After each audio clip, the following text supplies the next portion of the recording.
Yeah, it's like church. Welcome to the December 30th meeting of the Rotary Club of South Jacksonville. For our Zoom members, we know who you are and where you are, and if you would like to participate, either do so with the chat option or unmute your microphone. The prayer and pledge today will be given by Dinkins Grange. Welcome, Dinkins.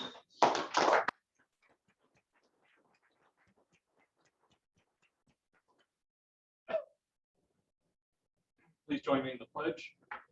I pledge allegiance to the flag of the United States of America and to the republic for which it stands, one nation, indivisible, with liberty and justice for all. Please join me in prayer. Lord, we thank you for this beautiful day today. Thank you for travel here safely today. We be with those that can't be with us today. Bless this food to the nourishment of our body and bless for thy service. Amen. Amen.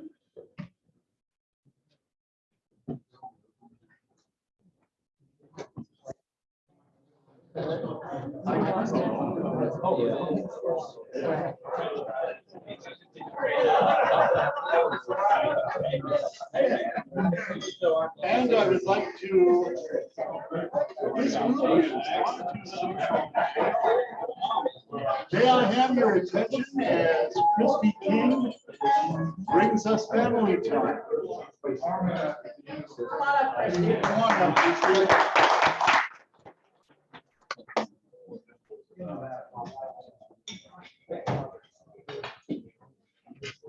So for birthdays, we have one birthday this week. Rick Morales has a birthday on December 1st. For wedding anniversaries, Emery Ware and his wife Audrey celebrated their 46th wedding anniversary on November 25th. And Skip Booth and his wife Bridget will celebrate their 40th wedding anniversary on December 5th.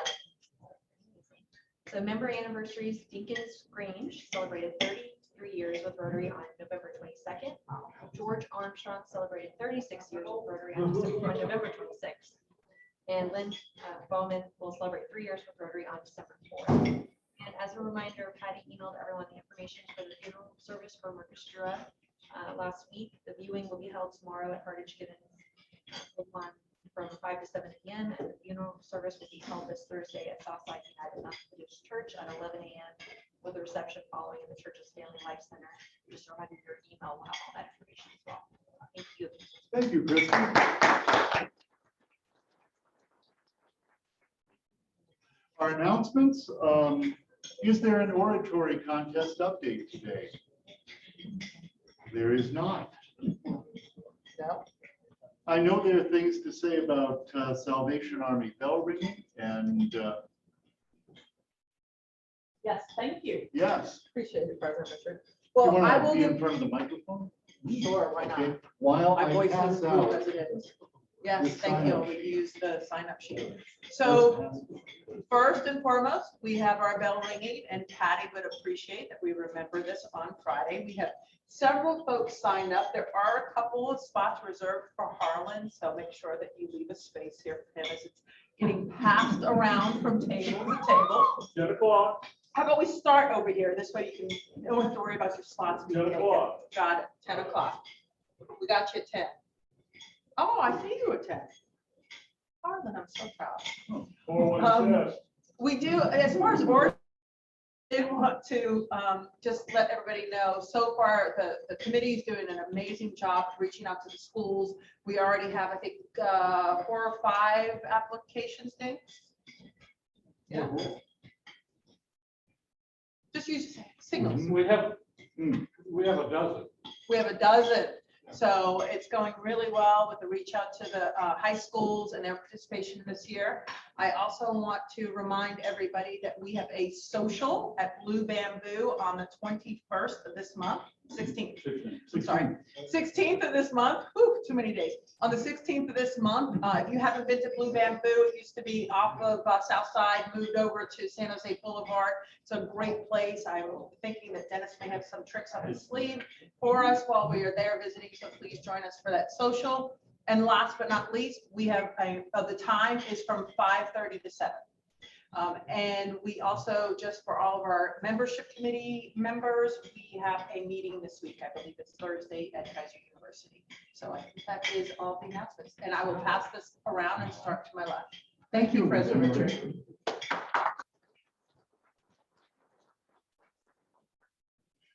Past President Robert Harris will be hosting a holiday luncheon at his home in Epping Forest on Tuesday, December 21st. Please mark your calendars and RSVP on DACDB so that we can have an accurate count. That's December 21st from 12:30 to 1:30 at Robert and Viola Harris's home, and we thank them for their hospitality. How about the 50-50 drawing, Lori? Ready. Quiet. No one's on. How many cards we got for Lori? We have 46 cards left. We have raised, I just counted, and if I count it correctly, I would recount. We have winner today, $537. So we've split that pot to win the game. We have 46 cards. Whoever's ticket I draw, they have to draw the ace of spades to win the deck or the pot, and it keeps growing. And of course, as a reminder, this is to raise money for our district grant. We're trying to raise $3,000 for a 6,000 project we're doing at Daniel's Kids. They're doing a renovation of a facility there to offer new services to kids with mental issues. It's a big $1 million project, and we're just doing a component of it to help them out. All right, tickets ready.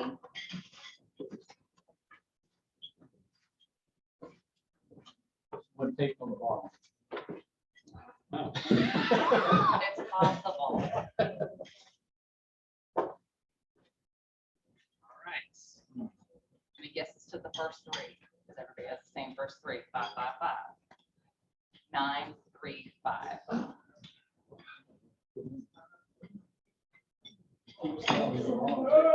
3, 5.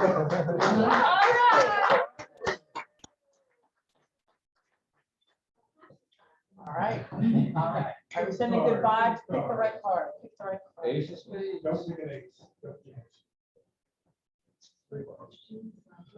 Jack. Oh. Thank you all for playing. Thank you. Thank you.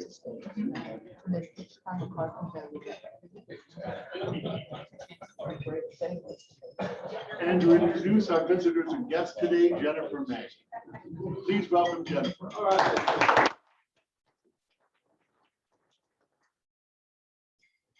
Hello, we have a few guests today. The first one from member President-elect Charlie Coffer. You want to introduce your guest? Yes, I have a very special guest today, Danny Welford. Danny, stand up and tell us a little bit about yourself. Hi, I'm Dean Wampler, and I'm with JTech, Jones Technical Institute, and I'm the Institutional Development Officer. Cool name, huh? That's very important. My kids call me the ICO. You know.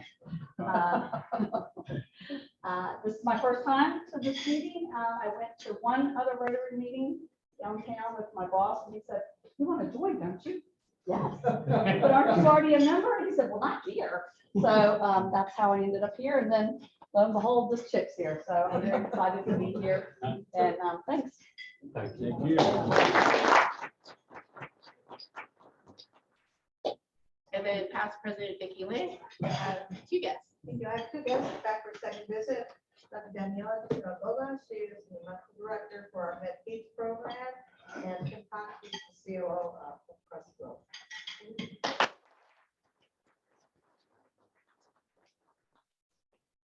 And that's it for our guests today. Anybody on Zoom?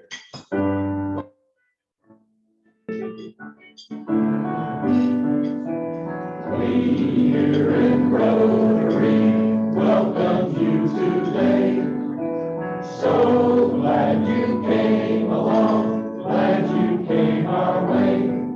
Our hand of fellowship is yours, sunshine or in rain. We here in Rotary say welcome, come again.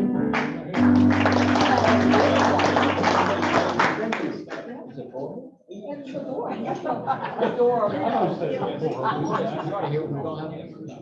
to introduce our program today, I give you, wait a minute. Yes. Those who helped at the gingerbread, I have tickets for the VIP preview on December 2nd at 6 to 8 p.m.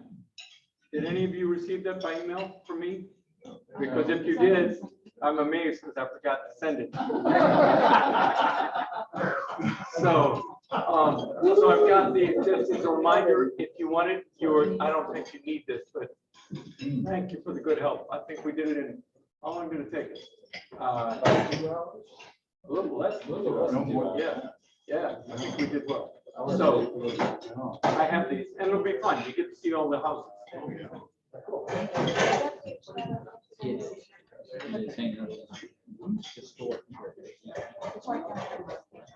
And now, barring any other announcements, I give you our program director who will introduce our guest, Mark Perillo.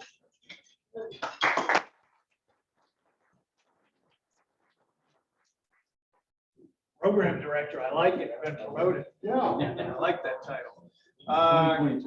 Is there any financial remuneration for that? Yes, it's in the mail. It's in the mail. There you go. We are very pleased to have Ken Jefferson with us today. Many of you in the room know Ken. Those of you who don't know him certainly know of him. I told Ken I did not look up anything about him for the introduction because he is all of us does not really need much of an introduction. However, he has had quite a distinguished career. He's had several different distinguished careers, many years with the sheriff's office before he retired, started his own consulting business, and he has, of course, spent many years working for Channel 4 with News for Jax and providing expert commentary. He's an expert witness and available for those activities as well. So with that, without further ado, I'm going to turn it over to Ken.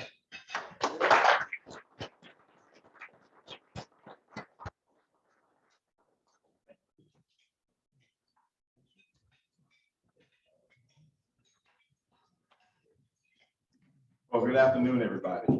It's truly an honor and a privilege for me to be here. Thank you so much for the invitation to come and share with you a few things.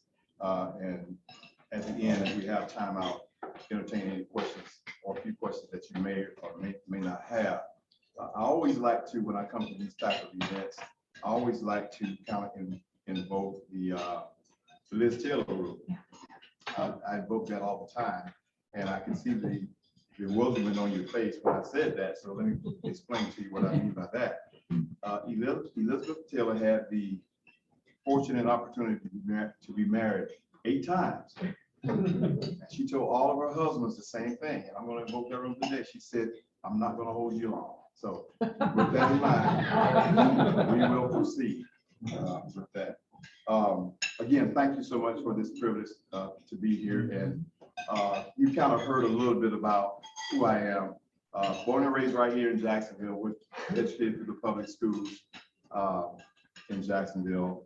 I spent Reebok High School, class of 75. And oh, thank you for the bottle. Had the opportunity to serve with the Jackson Sheriff's Office for a little over 24 years in various capacities, various leadership capacities. I retired in 2010, and after that, I opted to go into public service again by running for office. And you see, I didn't win, so I don't have to tell you that. But I started with Channel 4 as their crime and safety expert in 2011. And that's been an opportunity for me to stay in touch with the community, to stay in touch with everything that's going on around us. So whenever people see me, they always ask me what's going on. And I always respond, you should know if you listen to me. You know, I say, you're watching the wrong station if you have to ask me that.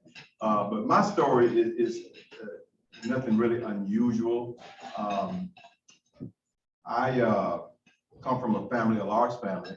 family of 7. There was 6 boys and 1 girl. My sister was extremely spoiled.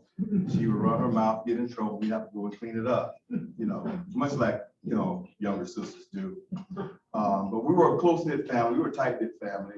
And my dad and my mom did all that they could to do the best that they can to support us, to raise us to be men and women of character, to be honest in everything that you do, to respect your fellow man, to treat others as you would want to be treated. They did all of that. I can remember being 6 years old, and there was 7 of us, and my dad on Saturday night would line all of our dress shoes up in a row, place all our clothes out, and Sunday morning, we're in Sunday school every Sunday, we're in Sunday school, and that was a way of life for us.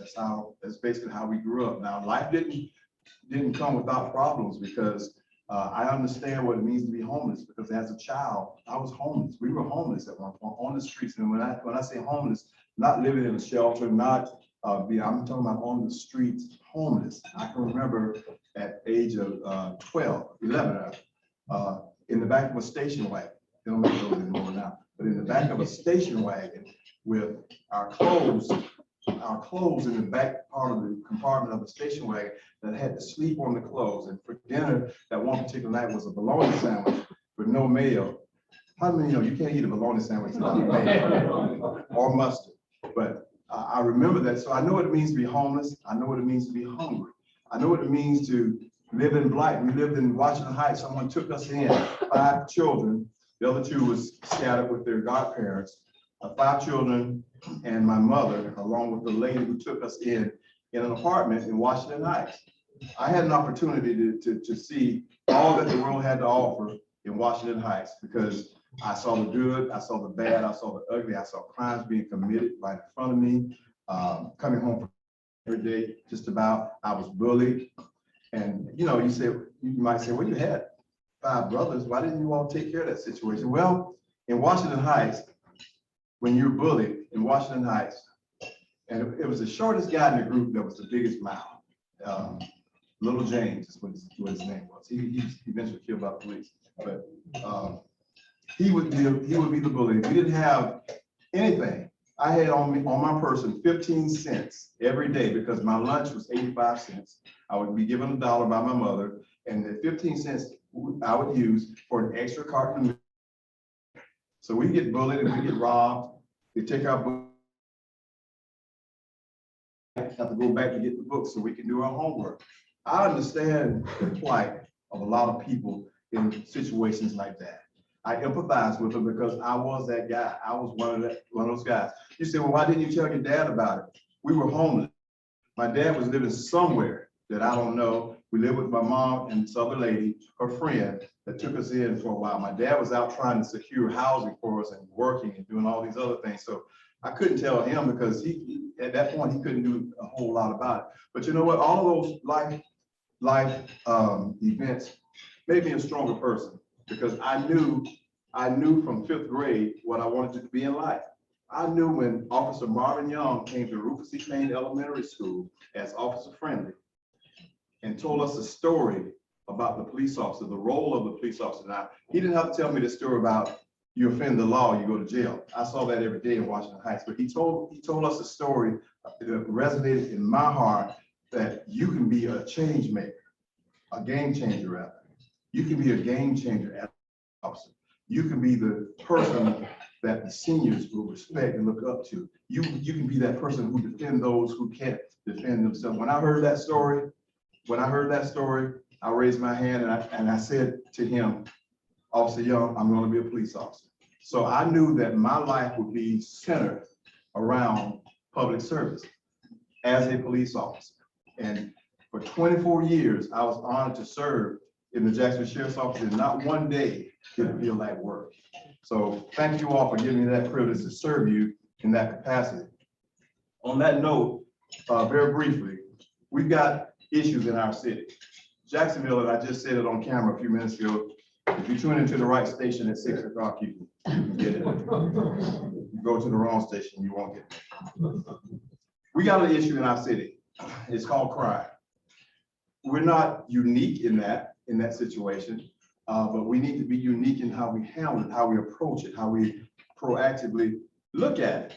Right now, we're sitting on 400 shootings for the year. That's shootings, that's not homicides. We're at 300 murders.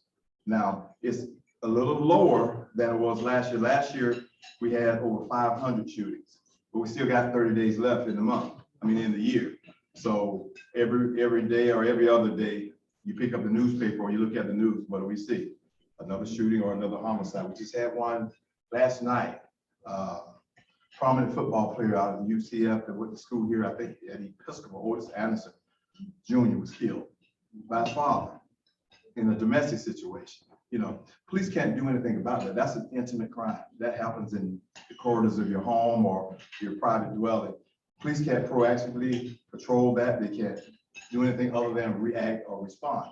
However, the murders on the street, the shootings that happen on the streets, when you're getting robbed, when you're getting broken into and things of that nature, those are proactive things that law enforcement can actively take a part in to try to help prevent and try to make you aware.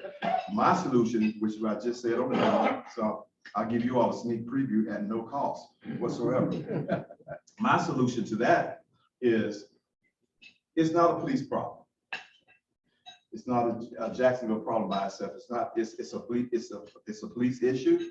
It's a city council issue. It's a community leader issue. It's a clergy issue. All four of these is the issue that's at hand. Everyone, a lot of people and a lot of organizations expect the sheriff and the sheriff's office to be God, to solve it all. Can't do it. Mike Williams can't do it by himself. Whoever sits in that seat cannot do it by himself. He has to form a partnership with all those entities that I just named. Not on paper. It sounds good in your races. When you start seeing candidates, they'll say a lot of things that sound good, that tickle your ear. But will they do it? Will they follow up and do it? And that's where we come in. We have to hold them accountable for everything that they say. But if you form a partnership with those four entities that I just named, that's a force that has to be reckoned with, because there won't be anybody left to commit crimes, because we're going to be on top of it. Everybody will be on top of it. The churches, the businesses, small and big, city council, as well as our men and women who put their life on the line every single day to protect and to serve this city. I devoted my life to public service because I felt that that's what I was placed here for. I knew from 5th grade, that's what I wanted to do, and I loved it. I loved it so much that Officer Young, who became my mentor once I did join the sheriff's office, I loved it so much that day when he left our 5th grade classroom, I went and joined the school safety patrol. So realistically speaking, I got about over 50 years of law enforcement. So crime affects every aspect of our community.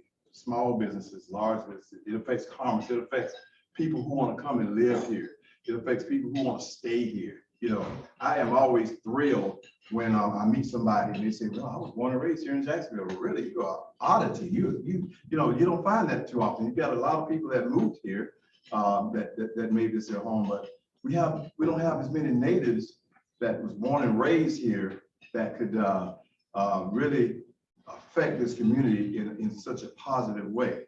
So I'm going to do like a good Baptist preacher, and I'm going to close because I'm almost done. So y'all can say amen. Amen. All right. I promised Judge Burrell that I wouldn't speak long, and I told you all that I wasn't going to hold you long. But we have a great, thriving community here in Jacksonville. I love this city. I don't know about you. I believe you do because you're here. I love this city. I love this community. I love serving this city in this community. And we could be so much better than what we are if we all just get together. If we all just work together, not on paper, not with lip service. I know we got all these movements going on and this organization and that organization going on. And there's a divide. There's a great divide in our nation right now. But that divide can still come together. I do want to mention before I sit down a couple of cases that I'm sure you all watched along with the rest of the nation. The Cal Rittenhouse case was a case that was watched. there were a lot of people outraged with that verdict that came down of not guilty. But you have to understand Wisconsin laws. The law protects Kyle Rittenhouse, whether we agree with that verdict or not. The Wisconsin laws allowed him to carry that weapon. It wasn't a short barrel shotgun. It was an assault rifle that was legal, but he was able to carry that, to possess that. When you looked at the videos, as those people were approaching him, he did what he said he did in the video. He protected himself, or he defended himself, which he was justified in doing. You may not like the fact that he went into a riot, a dangerous situation with an assault rifle for the express purpose of protecting the businesses from being looted and preventing property damage. But when they came at him, he had the right to defend himself. So when you look at that, when you look at Wisconsin laws that gave him latitude to do what he did, that's why you had a not guilty verdict. On the other hand, the Ahmaud Arbery case, which everybody in the nation watched, I just watched a documentary that 2020 did. I didn't know they had done it so long. I mean, I'm so quick. They went from the very beginning of the story all the way through the guilty verdict coming in. I think that Ray Charles saw that for what it was. I could see that for what it was. They tried to hide behind self-defense and citizen's arrest. And they never told the guy, you're under citizen's arrest, or hey, stop, we want to talk to you. Now, the way they portrayed it in court is like, hey, buddy, let me talk to you for a minute. That wasn't the case when you saw the video. It was totally different from what you saw in the video. So that case drew, of course, national attention. And some of the outrageous things, and I know we got some attorneys in here, I don't know if you all will agree with it or not, but some of the outrageous things that the defense attorneys were saying, to me, I just thought it was one, unethical, and two, unnecessary. And I like the judge. I never met this particular judge. I thought he was balanced. I thought he was fair. I thought he ruled properly. I thought he explained all of he did a great job of all of his explanations. So in the event that it comes up for appeal, this is why I did this is why I did that, and so on and so forth. And they have no appealable issues, in my opinion. I'm not an attorney, so I can't speak to that, but I've been around this thing long enough, and I've seen this movie before, so I know how it ends. But I think the jury in that case got it right. They deliberated for a little over 10 hours, I believe it was. And I felt that when they came back so quick, I said to myself, they went in and got an immediate vote of whatever was going to be guilty, not guilty, whatever. And then they just went over it and they just stayed and ate lunch, and then they came back with the verdict. That's my opinion. But I think that the jury in that case got it right. Had it not been for the video, it would have been a totally different story. And y'all don't throw tomatoes at me because I said that, because I might shoot back. But without the video, and someone said, well, you know, this sort of thing didn't just start happening. It just started being videotaped because everybody's got a cell phone, everybody's pulling out. And I know to this day, Rowdy is still kicking himself for releasing that video. But he said on body cam to the officer, does anybody have a camera? He said, yeah, I got it on tape. And he released it right then. He obviously thought that he was doing the right thing by videotaping. I don't know why. If you see a man getting shot and killed, well, he thought he was doing the right thing. I just leave it at that. But again, the jury, I think, got it right on that. But it goes to show you, my last comment, it goes to show you, and this is what I meant by coming together. When a community comes together and peacefully protest or peacefully let their voice be heard, you get results. Sometimes you don't get the results that you're after, but you get the results because everybody in the decision-making process is paying attention, whether you think they are or not. They're paying attention, they're listening to what you say. So sheriff's office, city council, community leaders, clergy, let's all get together and make Jacksonville the best city in our nation. Thank you so much for this.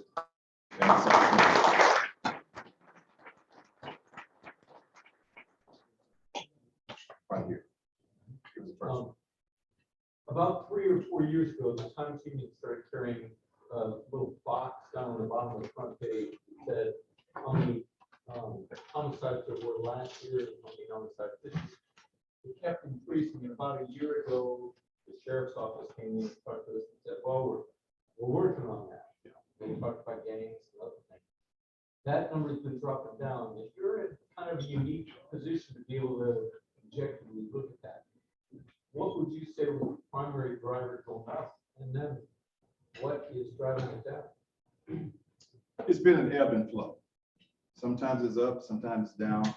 I said, again, you have to watch 6 o'clock news, you'll hear this again. I said, because this is what I was just talking about. When the numbers go down, you got to stop right there and look at what you're doing and keep doing. Then it won't continue to go up and down. You'll have a steady flow of decrease. Now, the numbers are lower right now than they were last year by about 100. However, we got 30 days left in the year. So who knows what it's going to be. We're actually on pace to go over 500. I hope and pray that we don't, but we're on pace to go over 500. My solution or recommendation, if y'all want to hear it, is nothing beats boots on the ground. Technology is great. They've got shot spotters, they've got uniform crime response team, they've got this, they got that, they got the other, and it has made a difference. It has allowed officers to get to the scene a little quicker. Sometimes they can apprehend the suspect. That's police jargon. Sometimes they can catch the suspect a little quicker than before because of shot spotter. But nothing beats boots on the ground, face-to-face contact with people, with the community. With face-to-face contact, you're letting the community know, hey, I'm here for you. My name is Ken Jefferson. I ride this beat. This is my shift. I'm here for you. If you see or hear anything that's going on, let me know in advance. If you don't want to be seen talking to me, here's my email address. Send me an email. Here's my phone number. Send me a text or whatever. But you can't beat, technology will never, ever beat boots on the ground. I'm a firm proponent of that. Was there no? Yes, sir. Your talk has led me to believe that the newest Rotary Club of Northwest Jacksonville is on the right track, because the 4 pillars that you mentioned, we have a representative of the police department, we have a number of priests, we have business people, and we have some kind of we have all of those, and we're also intending. We've also engaged with an elementary school, Northwest Legends Elementary School. And our idea is to bring in people like that, officer friendly, that you've made such a big impact on you as a young person, to bring those type of people, including you. And you probably already have done a lot of that. Yeah. But through our Rotary Club, we would love to have you as a guest to bring forth to the elementary school and make that impression on some of those young impressionable people. And I'd love for you to be a member of our Rotary Club in Northwest Jacksonville. It represents that segment of our community. But it's not just Black people.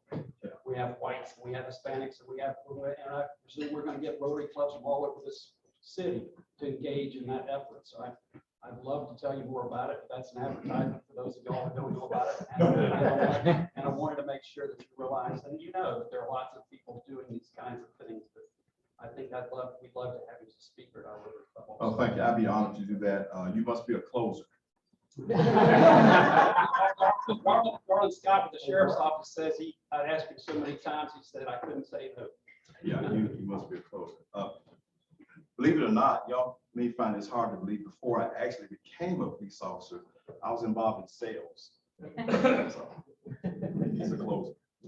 I saw you first, and then you, then you. Yes, sir. I was just curious. Do you think, with all the homicide rates and things like that, that we're short-staffed homicide detectives, and if so, are they really giving some of these cases the amount of time they should to do due diligence during these situations? I'm not trying to minimize anything. I just, it's a legitimate question. In 1994, I was the recruiter for the sheriff's office. I didn't go over the litany of positions that I held, but that was one of them. I was a recruiter, and we were short then, and we're still short with the manpower per capita, with the city with nearly 1 million people in population. We're still short. Every time you hire one either retires, dies, or is terminated. So you got thing going all the time. So it's hard to catch up. But because the JSO allow their officers to be a one-man unit, meaning one officer in a car, it gives an omnipresence illusion. In other words, it looks like there's more of them than it really is when they're constantly riding around. Increasing homicide detectives won't decrease the homicide rate. You know, it just allows extra investigators to investigate. It has nothing to do with people killing each other and the rate itself. However, what it does say is that we've got a team of people. I would propose that they don't go to the homicide unit. They got enough people there. Put them in patrol. We need every boot that we can on the ground to show a force, not just the omnipresent solution, but to let people know that we're here. We're here for you. It's not us against you. When I wrote a beat years ago, I would see guys hanging out on the corner. That's just one example. And they wouldn't move.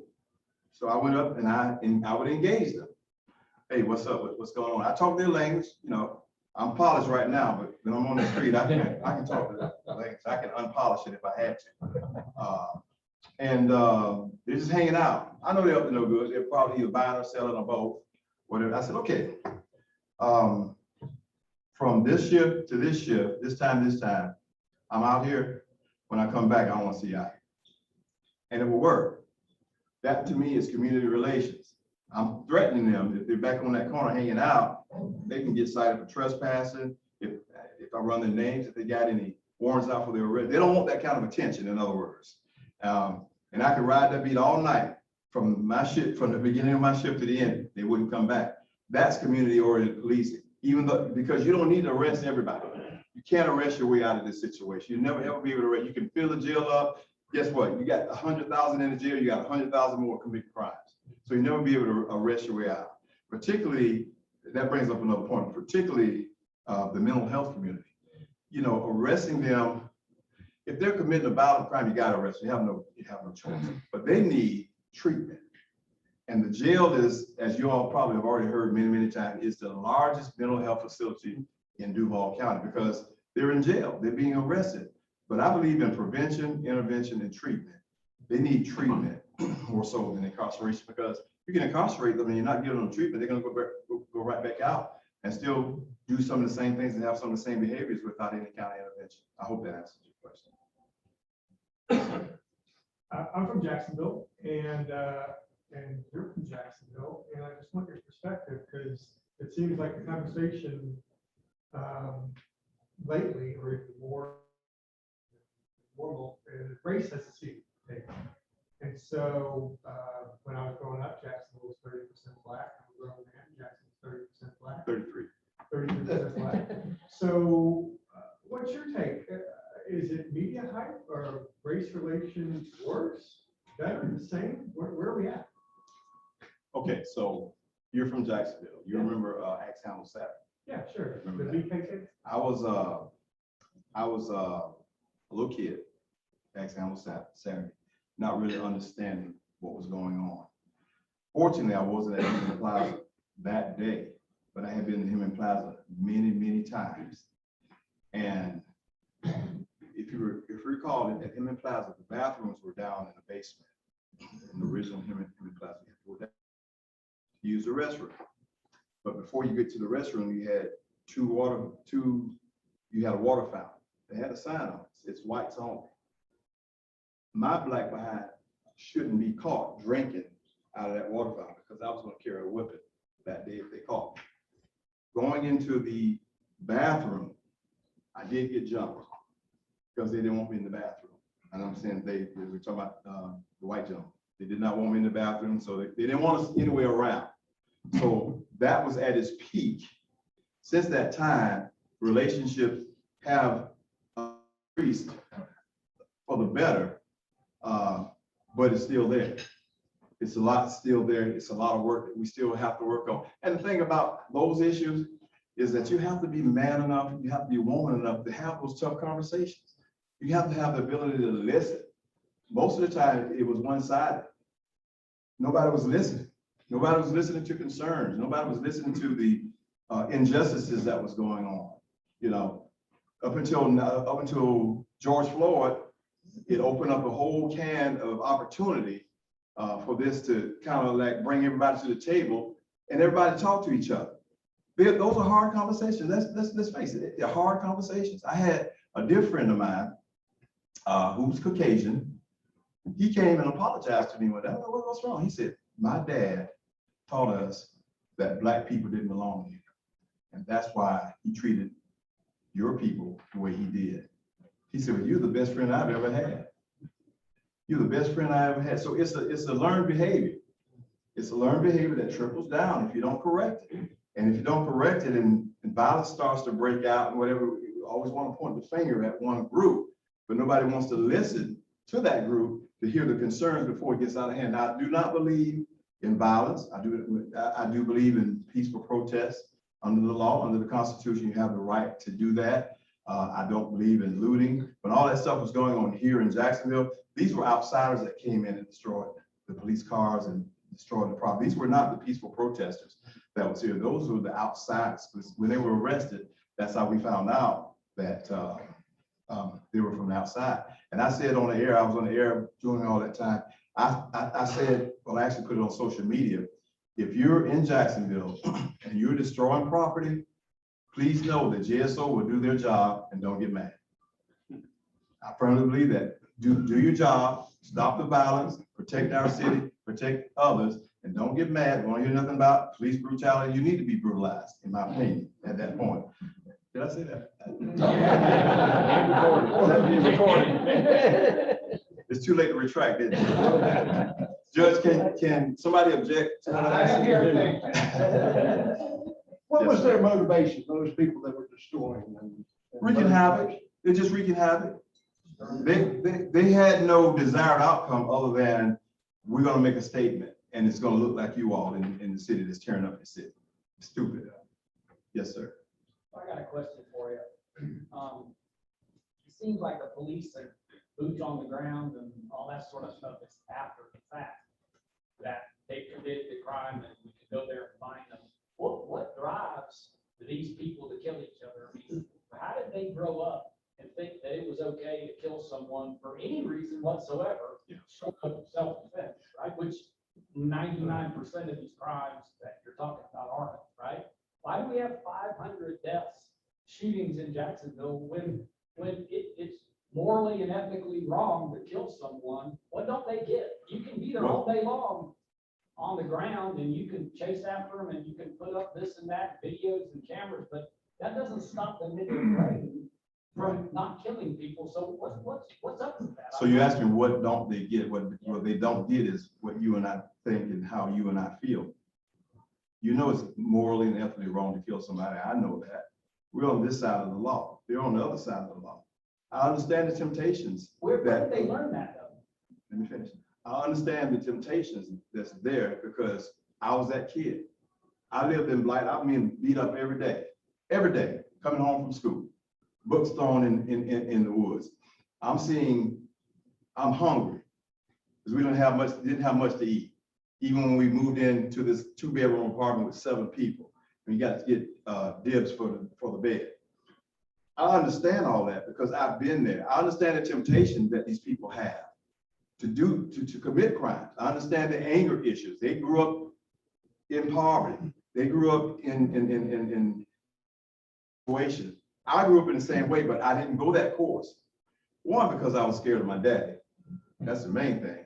And 2, I knew that it was wrong. I came this close to joining the group that was beating me up every day. I came that close. So I understand the temptation of these people. I don't agree with it. It's not justifiable. What makes one person kills another person? I don't know. I can't answer that because I'm not in their psyche. But the way most of us are taught when we were brought up, we don't do those sort of things. Love thy neighbor as thyself. You know, like I said, from age 3, I was in Sunday school, so I can quote you the whole catechism, you know. But what drives a person to kill a person, I never got to that point, even as a law enforcement officer. I've drawn my gun with the express purpose of using the gun, and I'm thankful that I didn't have to because the person complied. I could have been very well been, I would have been on the right side of the law, I believe. It would have been a justifiable shooting. But even thinking that it's justifiable is here's like, I really don't want to pull this trigger. I really don't want to kill this guy, you know. I'll do it if I have to as a law enforcement officer. I'll do it if I have to as a citizen to protect myself or my family, or my property. But to get angry enough just to pull a weapon out, I can't answer why they have that mentality, but they do. Yes, ma'am. I think mine is a combination of question and comment. So we talked about all these groups and touched a little bit on mental health, but it seems like we have to recognize violence as a public health priority and a public health emergency to really get services. I work in the 32009 zip code. I have patients that tell me my nephew was killed, my so-and-so was killed once a week. I live in Knoxville, where one death that we had last year, that 13-year-old girl, is still talked about. So we can see that there's social determinants that drive this, that if they don't get addressed, and if we don't start looking at the zip codes that have the problem, and putting services in place so that from little. So my kids have probably received, hopefully, the resilience that they will not, again, but if you have lived from foster home to foster home, if you have lived in a situation that you mentioned as a child that you had where you don't learn the resilience because your parents, they want to, but they're busy doing other things. They're busy feeding you. Yeah. You're not going to learn how to be resilient, how to control that anger when it comes out.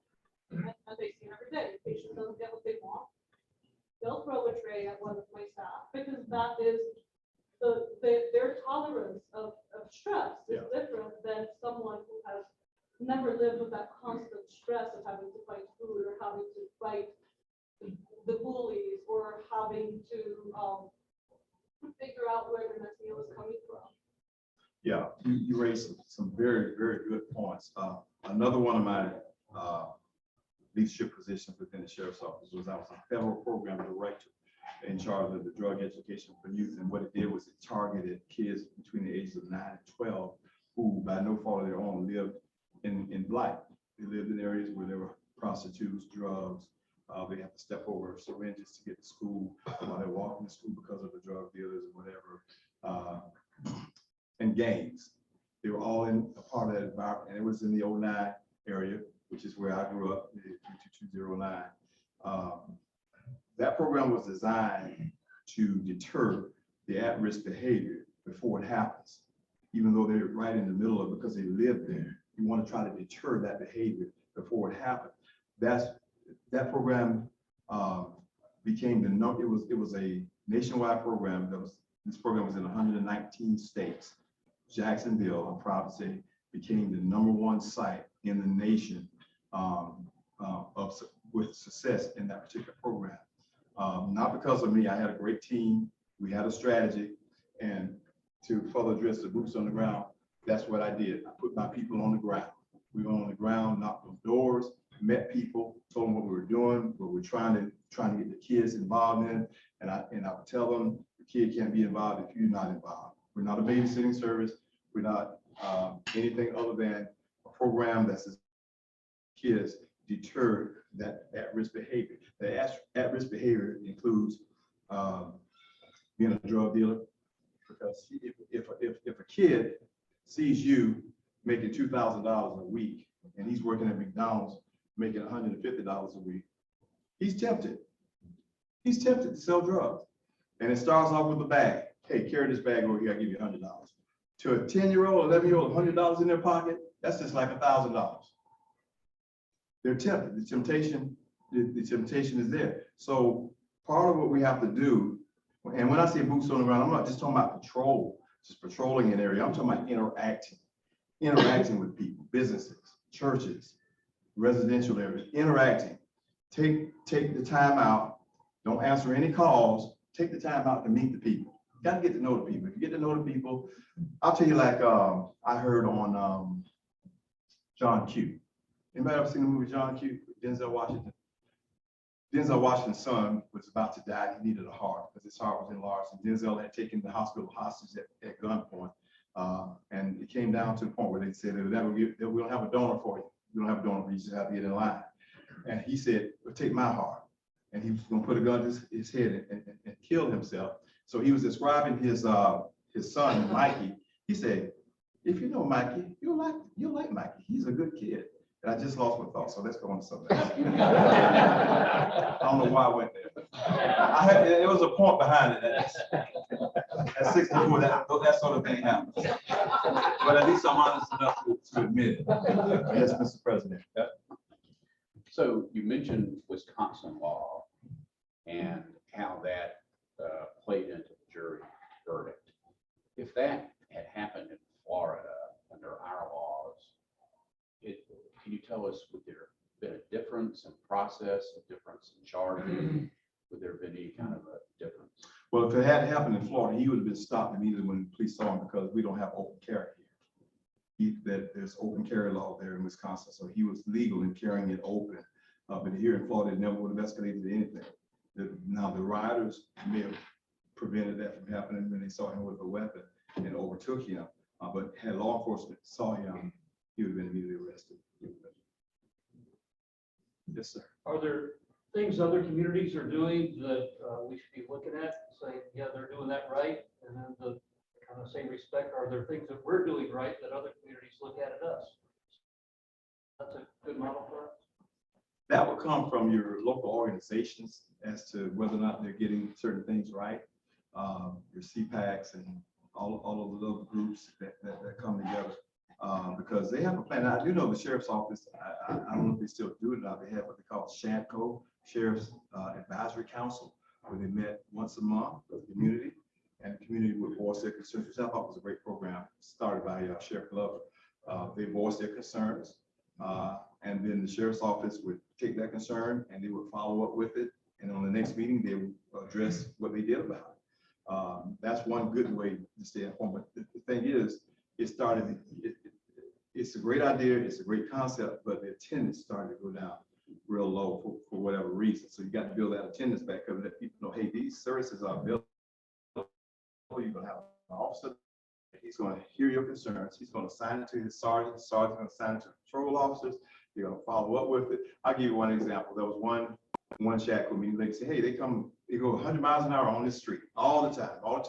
Well, they took that down. They set what they call a smart trailer out. Have you all seen the smart trailer? It just measures your speed as you're coming. Now, a lot of times the police isn't there. What it is, it's a warning. You better watch your speed because we're going to put a real officer here after we move this trailer. But people don't know that. It's just, let me slow down, let me slow down. So they get comfortable with just the trailer being there. And that one day, the trailer and the officer is there, they get stopped. So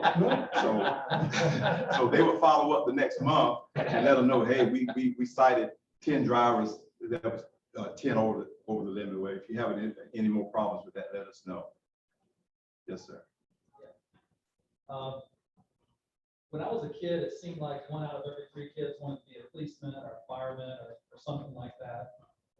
And other kids wanted to pursue a career in the military.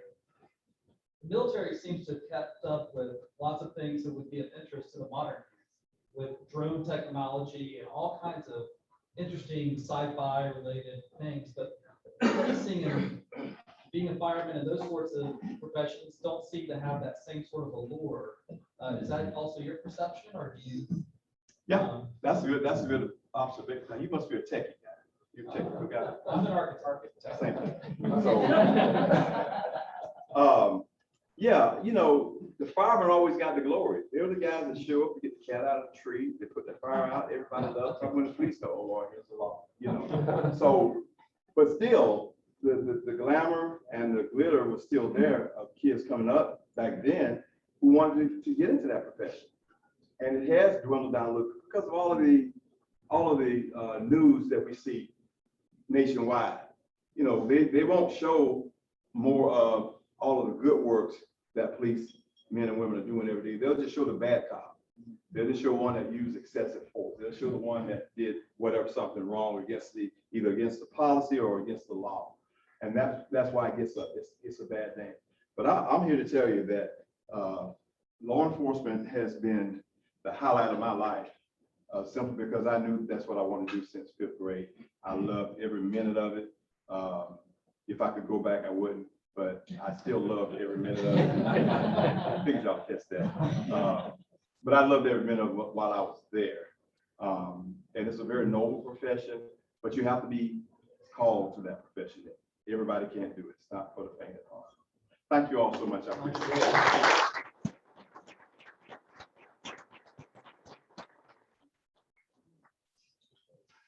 Not only do we offer you our thanks for your insights today, I'd also like to let you know that in your name, we are making a donation to the Rotary Foundation for the eradication of polio. Yes, thank you. A couple of announcements as we break. First of all, actually the only announcement, wherever the sign-up sheet is for bell ringing, please make sure your name is on it if you possibly can. The more the merrier. And next week, our speaker will be TV, radio, and sports journalist Cole Pepper. Yeah, I know. That's what I said too. All right. Our motto is each one bring one. Let's do it again. Each one bring one. Excellent. Thank you.